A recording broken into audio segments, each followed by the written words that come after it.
और पहले जब उनकी सरकार थी उन्होंने कहा था कि देश की संपत्ति पर पहला अधिकार मुसलमानों का है। इसका मतलब ये संपत्ति इकट्ठी करके किसको बांटेंगे? जिनके ज्यादा बच्चे हैं उनको बांटेंगे। घुसपैठियों को बांटेंगे। क्या आपकी मेहनत की कमाई का पैसा घुसपैठियों को दिया जाएगा? साथियों, कांग्रेस, सपा जैसी पार्टियों ने हमेशा तुष्टीकरण की राजनीति की और मुसलमानों के राजनीतिक, सामाजिक, आर्थिक उत्थान के लिए कभी कुछ नहीं किया। और जब मैं पसमानदा मुसलमानों की मुसीबत की चर्चा करता हूं तो इनके बाल खड़े हो जाते हैं, क्योंकि ये ऊपर के लोगों ने मलाई खाई है और ये पसमानदा मुसलमानों को भी उसी हालत में जीने के लिए इन लोगों ने मजबूर कर दिया है।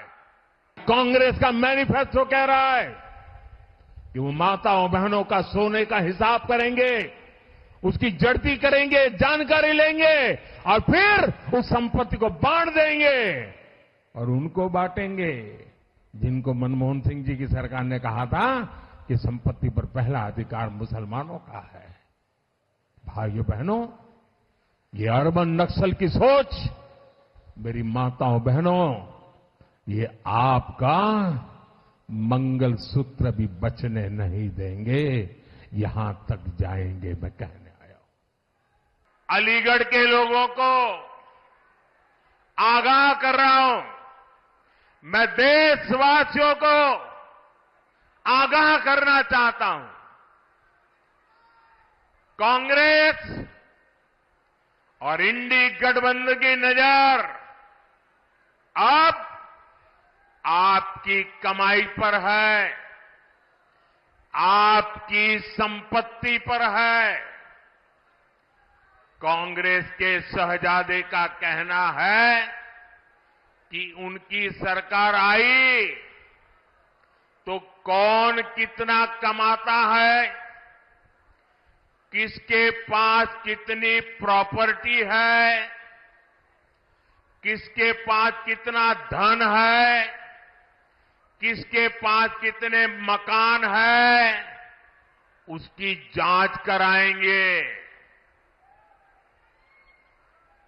इतना ही नहीं, वो आगे कहते हैं कि ये जो संपत्ति है उनको सरकार अपने कब्जे में लेकर उसको सबको बांट देगी।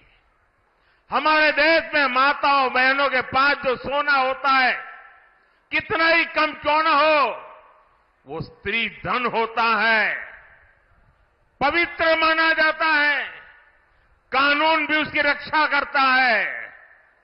अब इनकी नजर कानून बदलकर हमारी माताओं बहनों की संपत्ति छीनने का भी खेल खेला जा रहा है। सरकार ने एक बहुत बड़ा अहम फैसला लिया। पहले हमारी मुस्लिम माताएं बहनें अकेली हज करने जा नहीं सकती थी।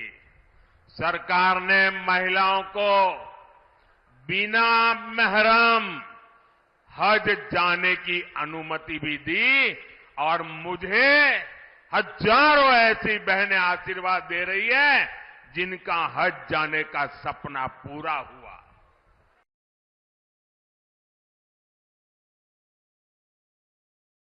Subscribe to the Federal's YouTube page for more news and updates.